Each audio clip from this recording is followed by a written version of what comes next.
Alrighty, Aphrodite, we are back live. This is your Insurance Corner, coming to you live from the studios in Round Lake Heights, Illinois.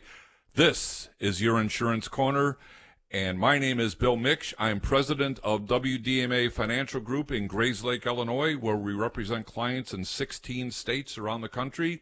If you're new to this program, that is not a sales program. This is an information program, an education program. This is what I do for a living, but we're not making a pitch for us. We are making an educational pitch to our clients and our listeners so that they got a better handle on the different areas of insurance that we cover: life insurance, health insurance, Medicare, long-term care, estate planning, legacy planning, retirement planning, annuities, a myriad of other things. The cost of health care we covered last week, we're going to touch on it again.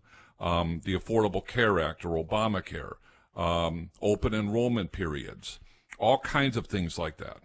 And so at 101.5 FM, WLCB, Slade's Corner, Wisconsin, our mission is to make sure we educate you. We make sure we entertain you. Actually, I think it goes like this. We have to entertain you first, then we educate, and hopefully I make you laugh once in a while because I say stupid stuff. And and maybe you come back because the concepts and the ideas that we're talking about resonate with you, and sometimes you have to come back a couple times. It's like, what did Bill say? I know he said something that was halfway lucid, but I need to listen to it again, a third time, a fourth time. I totally get that. For what it's worth, folks, I live by the rule of three, and I learned this when I attended law school for a summer. The professor would say, I'm going to tell you what I'm going to tell you. I'm going to tell you again, and I'm going to tell you a third time. And by the third time, you should get it. So these are concepts, folks, that we talk about, that I talk about every day, and they're ingrained in my gray matter. I can shift on the fly from a term insurance contract to a deferred compensation to a charitable remainder trust to talking about a marital trust or an AB trust with a Q-tip. I won't get into that, but that'll be for a later show. And then back to a term insurance, and then talk about corporate health insurance benefits without losing a breath. Most of the general public probably lost me after term insurance. So that's okay. That's why we try to keep it simple. That's why we try to educate. And that's why, frankly, we repeat some concepts, because you heard it once, maybe you heard it again, and now you need to hear it for a third time, and maybe you have your aha moment. So tonight, we're going to talk about a couple of things that we've talked about before, but it's worth bringing up again, in part because, as usual, things happen in my office that sometimes just make my brain go into smokestack mode, meaning that I'm like, I can't believe I'm having this discussion with somebody who's telling me what a friend of his told him, and I just told him that the friend is wrong. It's not complicated. They were wrong. So, and another client where we were speaking about the Affordable Care Act, and that this lady had mentioned to me that she had spoken with a couple of her brokers who sell that stuff, and they reached out to me, and I mentioned a couple things that I just thought were important based on what I knew of their situation, from questions I asked and from listening to their answers. And her comment to me was, the other two people never asked me about that. And it didn't surprise me. Didn't surprise me. Most of the brokers, with all due respect, are admittedly trying to make a living, and so am I. There's no two ways about it. But we're also in a position where we know stuff that the average person doesn't know, doesn't even know to ask. And so what typically happens, sadly, is that somebody gets a phone call, an agent or a broker or what have you, or they call into an 800 number, and their mission is to sell you, period, on maybe the cheapest thing that's available, period, and to make a sale and then say, see, boss, see what I did? I made a sale. Did you do the right thing? Did you educate the person the way they were supposed to be? Did you give them enough information that they can make a cogent decision as to their health care or whatever it is you're selling them? Or did you just give them the basics because you needed to get them on paper, get a policy promoted, signed off, and move on to the next one? There's a big difference between order takers and advisors. And we like to think in our office we're advisors, not just order takers. Admittedly, when we start out with somebody, whether we like it or not, we're just another salt and pepper shaker on the table. So we have to make a distinction between the salt and pepper shakers that are normal and those of us who are going beyond just the salt and pepper, that we bring extra seasoning, if you will. So tonight we're going to talk briefly about the cost of health care. And what prompted this is I've been actually just today, but over the last several weeks and several months, we get a newsletter, for lack of a better word, on the other side of the table, meaning somehow I got connected with, I won't say who it is, but we got connected with an organization that speaks to the healthcare side of the community. So in these articles that we read, or we see the headlines, something that caught my attention, and it's been happening a lot more, and it's not being reported, folks.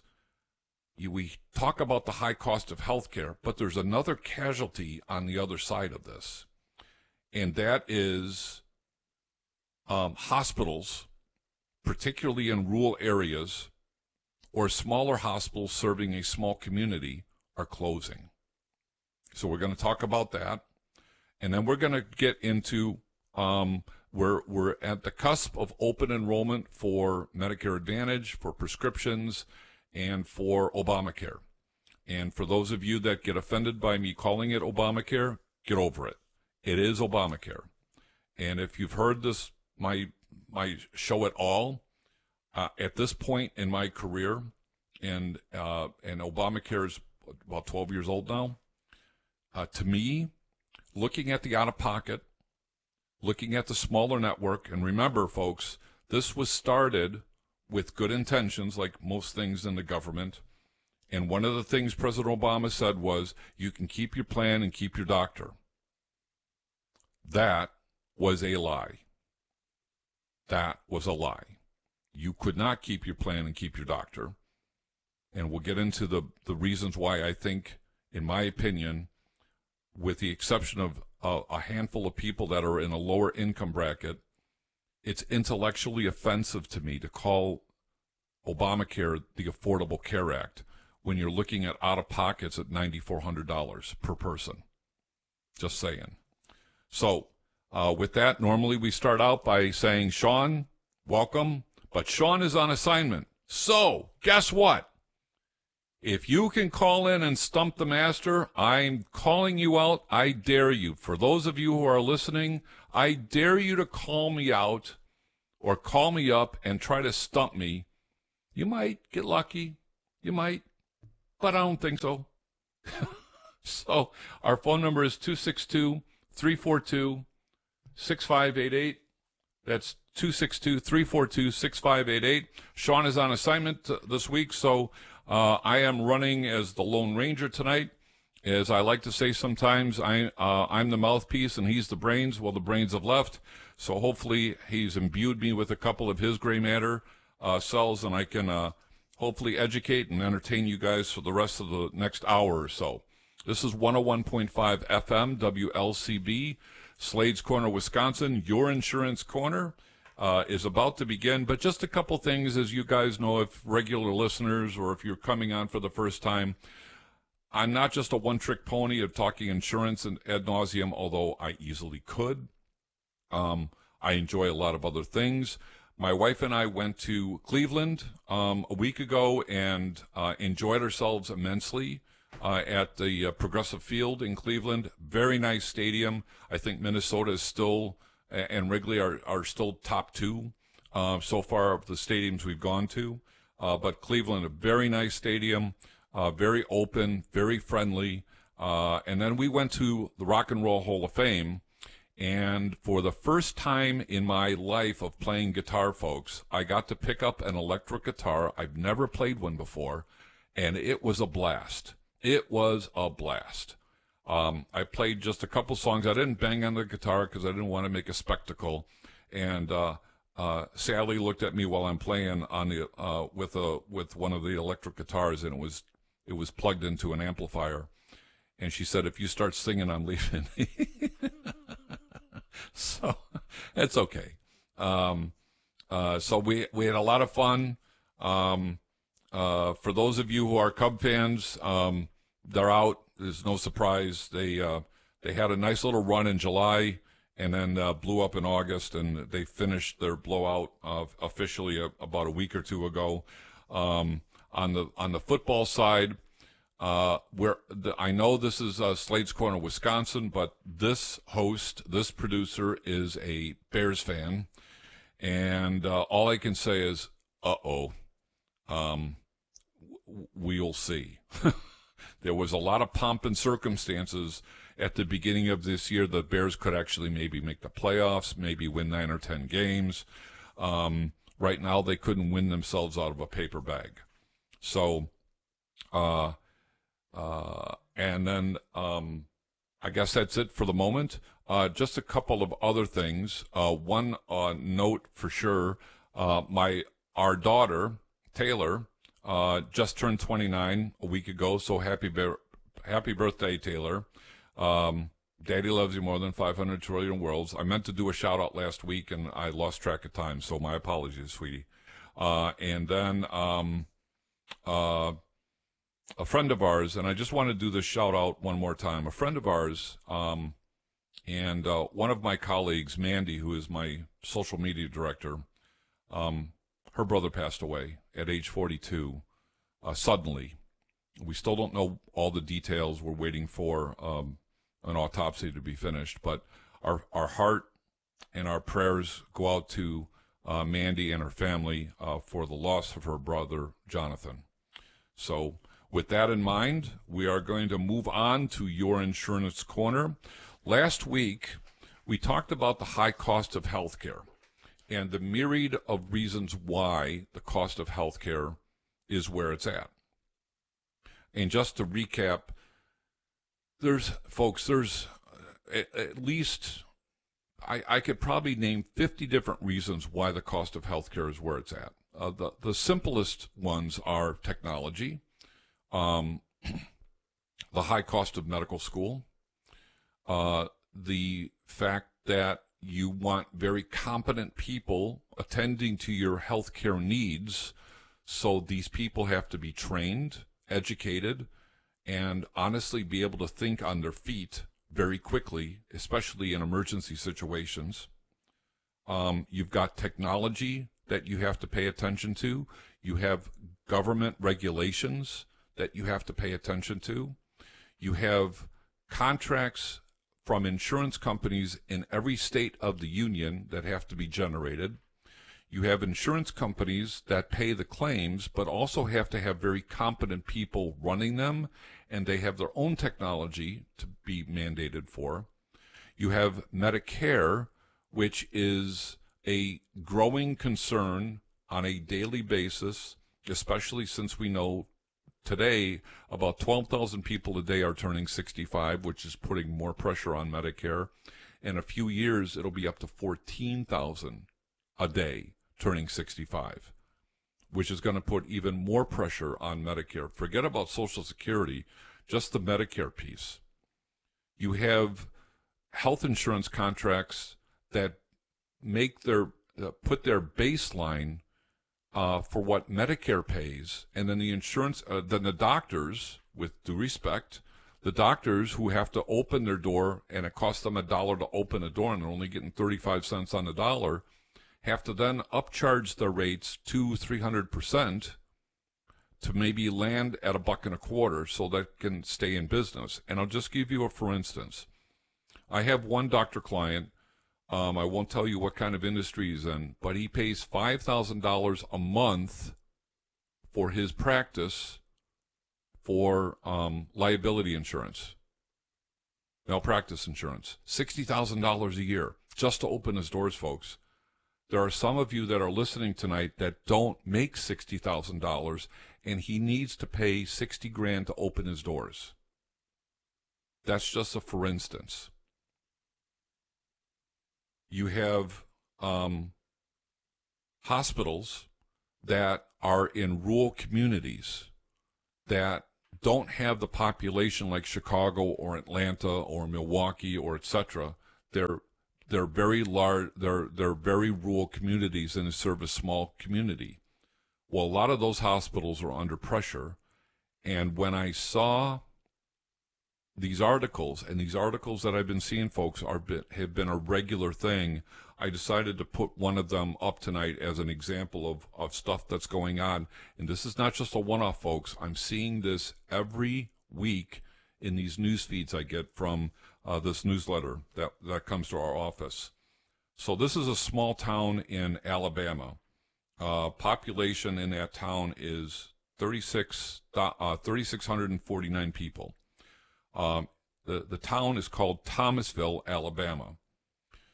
This is a small 29-bed hospital that, if I recall reading the article, it opened about 5, 6, 7 years ago.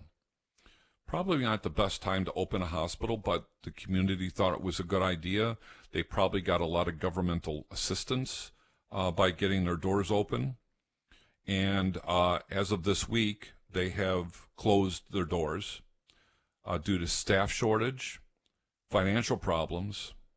They were apparently, within the last year, on a foreclosure list, owing more than $40 million on the property. At one point, the city of Thomasville was willing to float them a loan of $20 million just to keep their doors open. Now, again, Thomasville is only 3,650 people, and it's a small hospital. So where does, I don't know where Thomasville is. I didn't have a chance to look, so if somebody wants to look and text me or let me know, that'd be great. It's kind of hard to do things on my phone and check while I'm doing the show, so feel free to text me or let me know what you find out, where they're located, if they're located in near Atlanta or somewhere else. I just don't know where they're located. So that's one example. You have another example. This is a surgical hospital in Modesto, California. Now, I don't know how big Modesto is, but it's a big city. This is not a small town. This is a physician-owned surgical hospital. So this hospital is probably designed for outpatient surgery kind of things, and maybe not so intensive care-esque kind of surgical procedures where they might have to keep you overnight, maybe 2 nights tops. But they just recently closed, laid off 160 employees, and part of their problem was that they were they had their Medicare and Medicaid licenses revoked because they were not meeting the statutory agreements of the contracts they signed with Central Management Services, which is basically Health and Human Services. CMS or CMS or Central Management Services is the arm of the federal government that manages Medicare and Medicaid. And apparently this surgical hospital was not meeting the requirements that the government put on them, probably for filing for claims or meeting certain other requirements so that people were being dealt with correctly at the Medicare and Medicaid space. These are just 2 examples. I could go back into my history because I've got a lot of those articles saved, and I could probably spend the rest of the night talking about hospitals that are in trouble or hospitals that are closing. Now, this past week, I had occasion to be at the Lake Forest Hospital in Illinois. Lake Forest used to be a small community hospital. It is now a behemoth. It's an understatement. It is a monstrosity. It is huge. And they're building more as we were at the hospital, they're building more to that hospital. I don't know what they're doing with the old hospital, if they're going to make it a museum or offices or just what. But the Lake Forest Hospital is massive, and it's owned by Northwestern, which is fine and dandy. That's what's happening around the country. Bigger hospitals are buying up smaller hospitals. Northwestern in Illinois, for example, has Lake Forest. They have Northwestern Memorial downtown. They have a hospital out in McHenry, Illinois, and I think there's another one out in Huntley, if I'm not mistaken. And there's also one in DuPage County. I think it was the DuPage Medical Center, DuPage Medical Hospital, that has now been transformed into Northwestern, and a handful of other hospitals. So hospitals like Northwestern and hospitals all around the country are buying up smaller hospitals. And here's why. The bigger you are, the more leverage you have for the payers that you have. Who are the payers? The insurance companies, and in some cases the government, Medicare and Medicaid. Well, Medicare and Medicaid is still bigger than these hospitals combined, but the insurance companies aren't. And so when you have a big player negotiating rates for the purpose of making a profit, being able to pay their providers, their nurses, their doctors, their staff, keeping the lights on, the whole 9 yards, the bigger you are, the more leverage you have in negotiating rates. Just as an example, and I brought this up last week, I'll just remind everybody again. A couple of weeks ago, I was in Florida, and my Florida rep had occasion during a lunch break to tell me that one of the major hospitals in Jacksonville, Florida, wanted a 70% per diem increase in their, I should say, 70% increase in their per diems over the next 4 years. Now, that particular item kind of gets lost in the shuffle. Some people would say, okay, the hospital is warranted with that. And the hospital probably does great work, and there's wonderful people working there. And they all deserve a wage that's fair. No problem with that. However, insurance companies pay the claims. So what ends up happening is that when Blue Cross of Florida negotiates a 70% increase in the per diems for the hospital in Jacksonville, the people that negotiated those rates go back to the actuaries and the underwriters at Florida Blue Cross and say, rerun the numbers. We just got a brand new contract with XYZ Hospital in Jacksonville, and our rates aren't going to hold, so we're going to have to jack up our rates 10%, 15%, whatever it's going to be.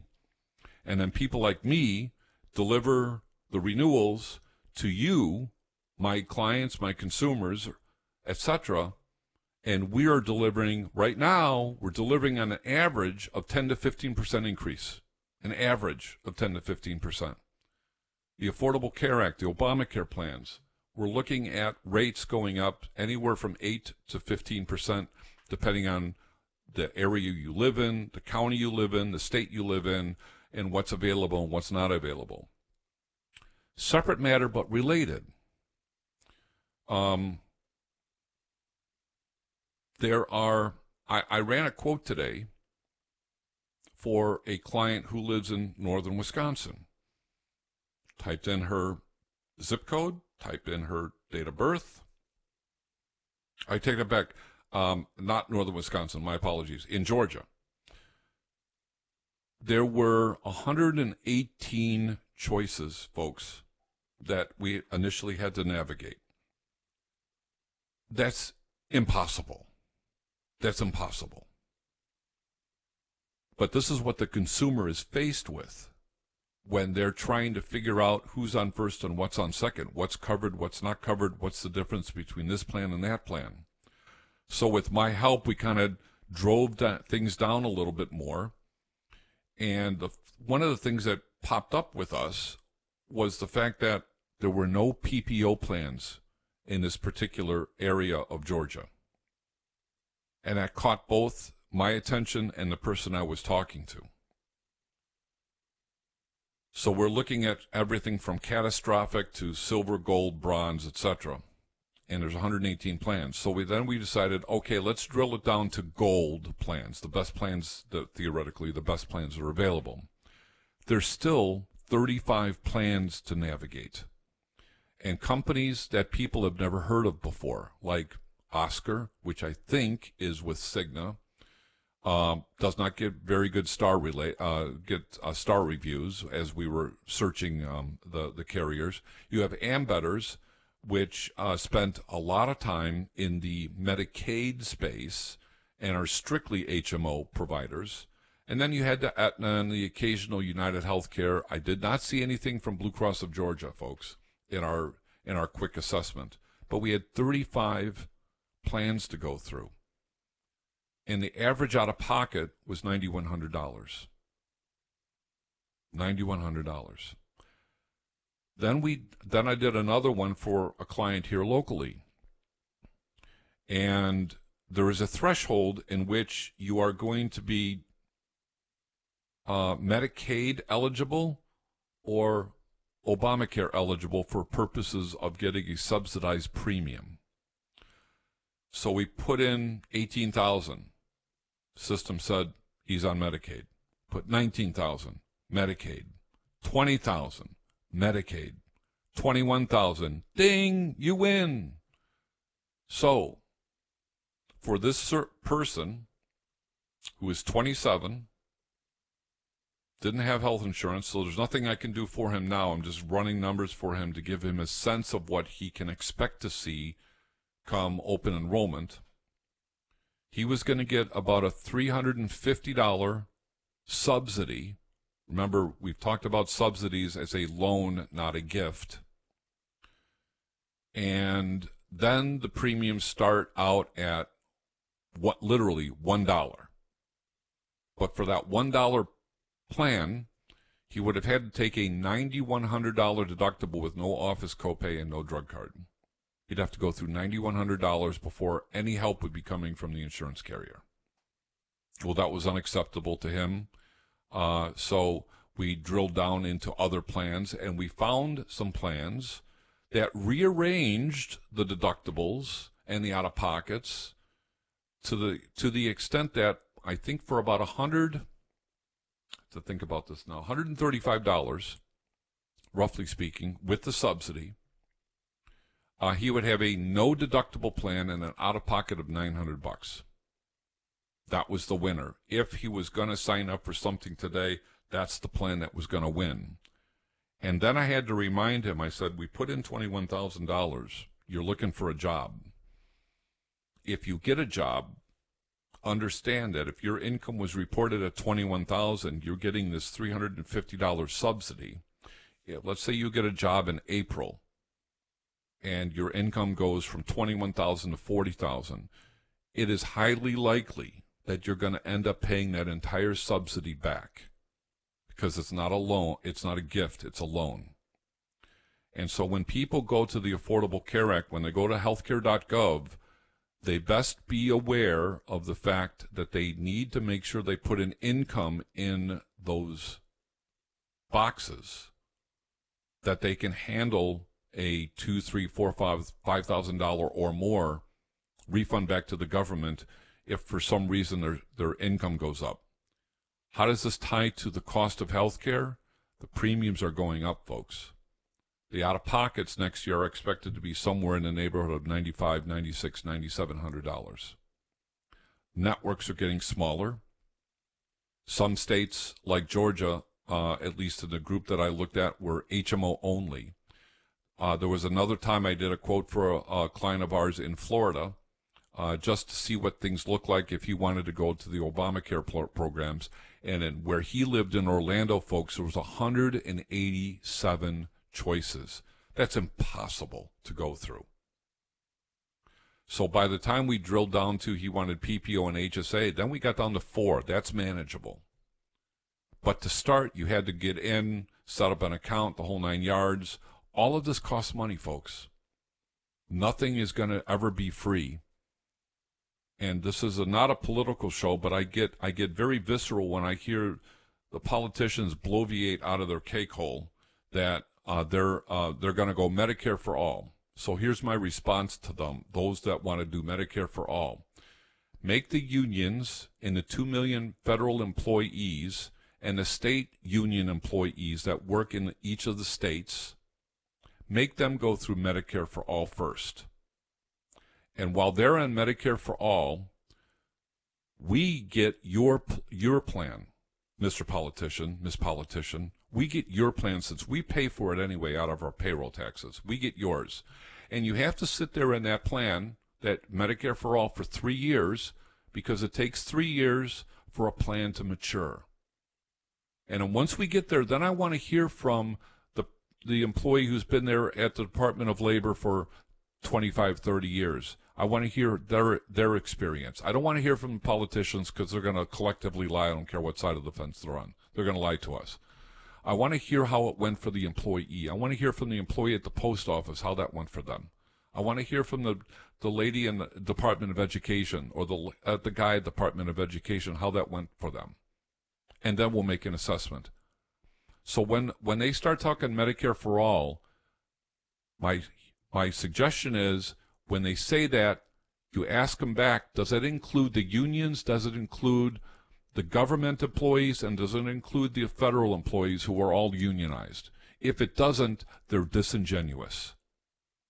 Just saying. So we're past our bottom of the hour. We're going to take a quick break, and then we're going to get into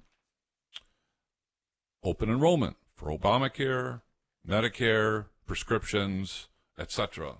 So this is 101.5 FM WLCB, Slade's Corner, Wisconsin. My name is Bill Miksch. This is your Insurance Corner, and we'll be right back after these short messages.